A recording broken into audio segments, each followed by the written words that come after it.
Hello প্রিয় বন্ধুরা, তোমরা সবাই কেমন আছো? আশা করি তোমরা সবাই ভালো আছো, আমিও ভালো আছি। তো আজকে তোমাদের যে গল্পটা শোনাবো সেটা অত্যন্ত একটি মারাত্মক সুন্দর একটি গল্প। তো চলো শুরু করি। তো প্রিয় বন্ধুরা, আমি আর আমার কাকিমা হচ্ছে শহরে বসবাস করতাম। তো শহরে বসবাস কেন করতাম সেটাই প্রশ্ন। আমার কাকাবাবু তিনি দেশের বাইরে থাকে। কাকিমা আর কাকাবাবুর বিয়ে হয়েছে তেমন বেশি দিন হয়নি, 3 মাস পরই চলে গিয়েছেন কাকাবাবু বিয়ে করার পরে। তো আমি হচ্ছে ইউনিভার্সিটিতে লেখাপড়া করি। আমার ইউনিভার্সিটিটাও হচ্ছে শহরে পড়েছে। কাকিমা হচ্ছে চাকরিজীবী ছিলেন, উনি শহরে থেকে চাকরি করতেন। যাই হোক, শহরে থেকে চাকরি করে কাকিমা, আমরা একই বাড়িতে উঠি। আমাকে বললো আলাদা বাড়িতে থাকতে হবে কেন, আমার এত বড় বাড়ি, ভাড়া তো দিতেই হয় আমাকে। হ্যাঁ, এখানে আমাদের কতগুলো বেডরুম, পুরা ফ্ল্যাটটাই নিয়ে থাকি, তুমি এখানেই থাকো, সমস্যা নেই। তো কাকাবাবু তো থাকেন না, কাকাবাবু চলে গেলেন বিদেশ। তো আমি এখান থেকে সুন্দর করে ইউনিভার্সিটিতে লেখাপড়া করি। আমার কাকি হচ্ছেও চাকরিজীবী মহিলা। তো কারো কোনো সমস্যাই হতো না, আমরা দুজন খুব সুন্দর করে বাড়িটা হ্যান্ডেল করতাম। যেমন কাকি যখন রান্না করতো আমি রান্নায় হেল্প করতাম, কাপড় চোপড় ধোয়ায় হেল্প করতাম, ঘর বাড়ি দেখা যায় কাকি কখনো কখনো ঝাড়া পোছা করতো, আমিও কখনো কখনো ঝাড়া পোছা করতাম। আসলে কাজের চাপে কখনোই কাজের লোক রাখা হতো না। আর অত সময় কোথায়, আমরা তো টাইমলি বের হয়ে যাই, তাই না? এই ভেবে আমরা কখনোই কাজের লোক বাড়িতে রাখিনি। তাছাড়া সবসময় হচ্ছে যে আমি কাকিকে হেল্প করতাম। যাই হোক, তো ইউনিভার্সিটিতে আমি লেখাপড়া করি, আমার বয়স নিশ্চয় একদম কম হবে না।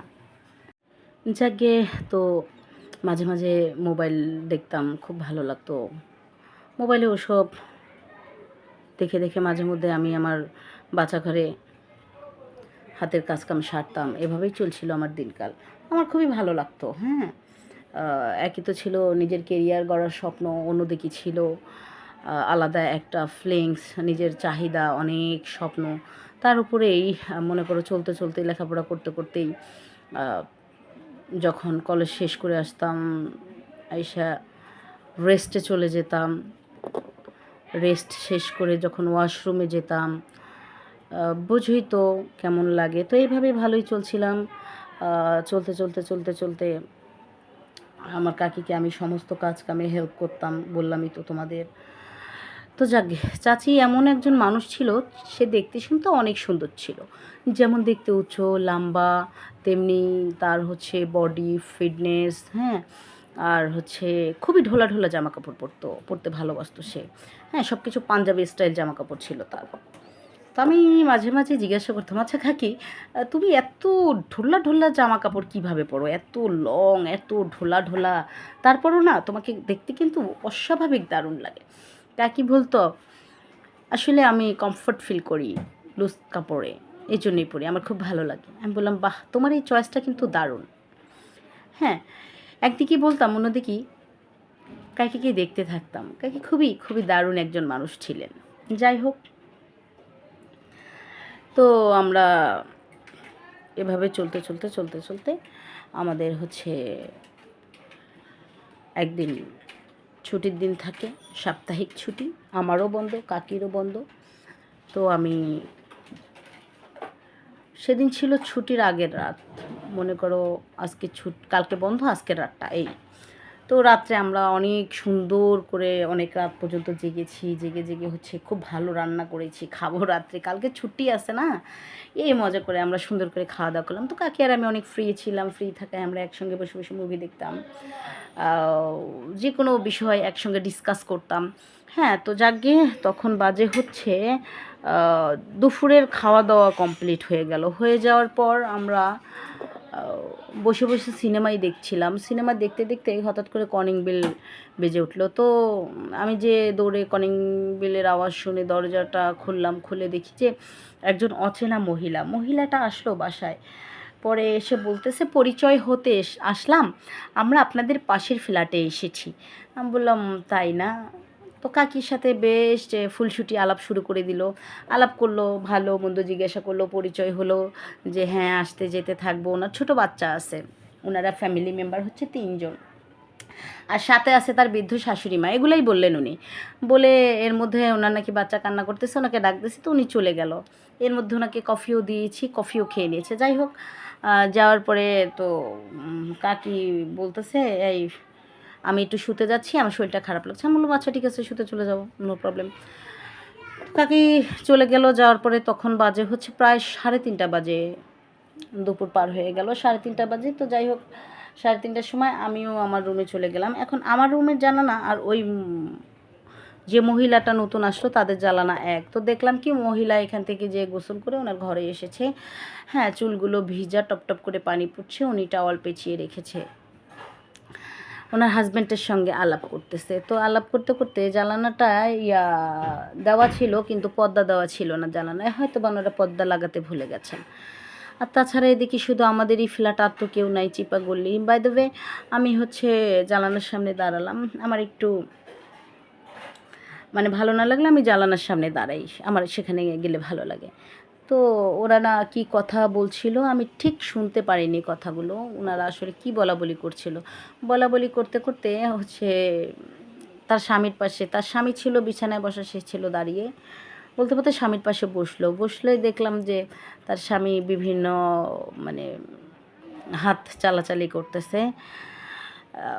করতে করতে দুজন শুয়ে পড়লো। তারপরে তো দেখলাম সেই হলো। হ্যাঁ, তো ওসব দেখে তো আমার মানে মনের মধ্যে উতাল পাতাল ঝড় উঠে গেল। তারপর আমি আমার মোবাইলটা নিয়ে জানলা লক করে দিয়ে পর্দা টেনে দিয়ে ব্যাস আমিও শুরু করে দিলাম, মোটামুটি বাচ্চা কাজ শুরু করে দিলাম। বাচ্চা কাজ শেষ হয়ে যাওয়ার পর আমি ফ্রেশ হতে গেলাম। ফ্রেশ হয়ে এসে আমি একটু রেস্ট নিলাম। তো রেস্ট নিয়ে আমি রেস্টের কখন যে আঁক লেগে গেছে আমি জানি না। তো ওঠার পরে দেখতেছি ঘড়ি প্রায় 9:30 বাজে। তো দেখলাম কাকিও উঠে গেছে, বলতেছে কি রে ঘুমোবি, কফি টফি খাবি না? তো আমি সুন্দর করে উঠে এসে কফি টফি খেলাম। খাওয়ার পর বলতেছে আজকে যেহেতু আমাদের কালকে ছুটি আছে, চল আজকে আমরা একটু ভালো ভালো রান্না করি। তো কাকি হচ্ছে খুব সুন্দর করে মাংস কষিয়ে রান্না করলো, পরোটা বানিয়ে দিল, সাথে রাইস ছিল। তো যাক, খাওয়া দাওয়া শেষ করেছি, অনেক রাত হয়ে গেছে, প্রায় 11:30 বাজে। 11:30টার সময় আমরা খাবার দাবার খেলাম, খেয়ে মুভি দেখলাম। কফি খেতে খেতে মুভি দেখছিলাম। তো মুভিতে দৃশ্য চলতেছিল, দেখলাম যে কাকি সেটাকে খুবই মন দিয়ে দেখছে। তো আমিও দেখলাম, একবার কাকির দিকে দেখি, একবার হচ্ছে টিভির দিকে তাকিয়েছিলাম। যাক, এই করতে করতে 12:30 বেজে গেল। তো কাকি বলল আমার আর ভালো লাগছে না, হ্যাঁ তুই দেখবি, যদি দেখিস টিভি তাহলে দেখতে থাক, আমি হচ্ছে রুমে চলে গেলাম, আমি এখন রেস্ট করব। তো এই কথা বলে কাকি চলে গেল। আমি এবার পিছন থেকে বললাম কালকে তো ছুটি আছে, এত তাড়া কিসের? বললো না রে ভালো লাগছে না। এই কথা বলে চাচি রুমে চলে যায়। চলে যাওয়ার পরে আমি হচ্ছে বেশ কিছুটা সময় টিভি দেখলাম, অনেক সময় টিভি দেখলাম বসে বসে। হ্যাঁ, আমারও ভালো লাগছিল না। তো যাক, একটা পর্যায়ে হচ্ছে আমি টিভিটা বন্ধ করে দিলাম। বন্ধ করে দিয়ে আমি ওয়াশরুমের দিকে যাচ্ছিলাম। ওয়াশরুমের দিকে যেতেই দেখি কি ওই চাচির রুমের দরজাটা খোলা। তো খোলা, আমি ভাবলাম কী ব্যাপার, চাচি বললো চাচির ভালো লাগছে না, দরজা খোলা কেন? দেখি মাথাটা ঢুকাতে দেখি কি ওই কাকি মোবাইলে দেখছে। আমি খুলে বলতে পারছি না, তোমরা বুঝি না, দেখে দেখে নিজেই নিজেকে শান্ত করছে। যাই হোক, ওটা দেখে তো আমি মানে আমার মনের মধ্যে সেই উতাল পাতাল ঢেউ উঠে গেল। আমি চুপচাপ করে ঘরে চলে গেলাম। আমি ঘরে এসে নিজেকে আর সামলাতে পারছিলাম না, আমিও মোবাইলে ওসব দেখে দেখে শুরু করে দিলাম। তারপর সেদিন রাতে শুলাম, কিছুতেই ঘুম আসছিল না। ভাবলাম যে চাচি এত সুন্দর করে ঢোলাঢালি জামা কাপড় পরে এত স্বাভাবিকভাবে চলাফেরা করে, সে কি করে এটা করতে পারে? তাহলে তারও চাহিদা আমার মতোই। এই ভেবে ভেবে কিছুতেই ঘুমোতে পারছিলাম না। যাক, মোটামুটি বিছনায় গড়াগড়ি করতে করতে একটা সময় আমি ঘুমিয়ে পড়লাম। খুব সকাল সকালে আবার ব্রেকফাস্টের টাইমে উঠে গেলাম। উঠে যেয়ে দেখলাম যে না, কাকি একদম স্বাভাবিক। তো আমরা একই সঙ্গে আবারও ব্রেকফাস্ট করলাম। ব্রেকফাস্ট করে আমি ইউনিভার্সিটিতে চলে গেলাম, আর কাকি অফিসে চলে গেল। যাওয়ার পরে আমরা আবারও টাইম অনুসারেই চলে এলাম। আমি দুপুরেই চলে এসেছিলাম, আমার কিছুতেই ভালো লাগছিল না, কিন্তু কাকি অফিস শেষ করে এসেছে। আসার সঙ্গে সঙ্গে আমি তাকে ঠান্ডা ঠান্ডা শরবত দিলাম। শরবতে আমি কিছু ট্যাবলেট মিশিয়ে দিই। দেওয়ার পরে কাকি ওইটা খেয়ে নেয়। খাওয়ার পরে বলে শরীরটা খুব ক্লান্ত রাখছে, শর্টকাট রান্না করব। আমি বললাম আজ তোমার রান্না করতে হবে না, আমি দুপুরে এসে আমি নিজেই রান্না করে ফেলেছি, তুমি শুধু খাবার ঘুমিয়ে যাও। শরবতটা খেয়ে ফ্রেশ হয়ে এসে কাকি সুন্দর করে খাবার খেলো, সাথে আমিও খেলাম। খাওয়ার পরে উনি ঘুমোতে চলে গেলেন। হ্যাঁ, বললো শরীরটা ভালো না। আমি বললাম দরজা লাগিও না, যেহেতু তোমার শরীর ভালো না, কখন কি হয় না হয় এ তো আর বলা যায় না। তারপরে দেখলাম আমি পুরো বাড়ি হাঁটলাম, টিভি দেখলাম, ঘুমালাম, শুতে গেলাম। হুট করে কাকির ঘরে চলে এলাম, এসে দেখি সে গভীর ঘুমে আচ্ছন্ন। তারপরে আমি যা করলাম তা তো আর বলার কিছুই বাকি থাকে না।